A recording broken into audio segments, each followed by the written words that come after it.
ചിലർക്ക് ശരിയാവും ചിലർക്ക് ശരിയാവത്തില്ല എന്ന് പറഞ്ഞ പോലെ ആയിരുന്നു. അത്രയും നല്ലപോലെ ചെയ്തുകൊണ്ട് ഒരു സാധനം ചേർക്കാൻ അങ്ങ് മറന്നുപോയി. പക്ഷെ കാണാൻ ലുക്കില്ലെങ്കിൽ അടിപൊളി ടേസ്റ്റ് ആയിരുന്നു.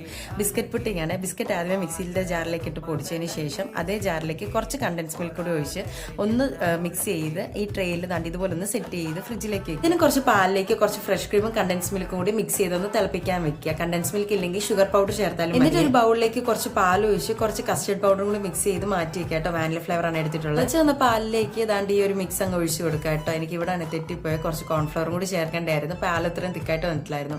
എന്നിട്ട് വാനില എസൻസിന്റെ ഈ ഒരു ഫ്ലേവറും കൂടി ഒഴിച്ചു കൊടുക്കുക. ഒരു ബൗളിലേക്ക് കുറച്ച് fresh cream condensed milk vanilla എസൻസും കൂടി മിക്സ് ചെയ്ത് മാറ്റി വെച്ചിട്ട് ദാണ്ട് ഇതുപോലെ കുറച്ച് ബിസ്ക്കറ്റും കൂടി പൊടിച്ചു വെക്കുക കേട്ടോ. ഇടയ്ക്കിടയ്ക്ക് ഒന്ന് ലെയർ ചെയ്ത് കൊടുക്കാൻ. അപ്പോഴത്തേനും ഫ്രിഡ്ജ് വെച്ച സാധനം ഒന്ന് സെറ്റായി വന്നിട്ടുണ്ട്. എന്നിട്ട് ഇത് ഓരോ ലെയർ ആയിട്ട് ദാണ്ട് ഇതുപോലെ ഒന്ന് ഒഴിച്ചു കൊടുത്തൊന്ന് സെറ്റ് ചെയ്തെടുക്കുക. പക്ഷെ ആ പാൽ ഇച്ചിരി തിക്കും കൂടി ആയിരുന്നെങ്കിൽ നല്ല അടിപൊളിയായിട്ട് വന്നേനെ. ഞാൻ കുറേ നേരം ഫ്രിഡ്ജ് വെച്ചിട്ടാണ് ഒന്ന് സെറ്റായിട്ട് കിട്ടിയത്. അടിപൊളി ടേസ്റ്റ് ആണ്. എല്ലാവരും ട്രൈ ചെയ്ത്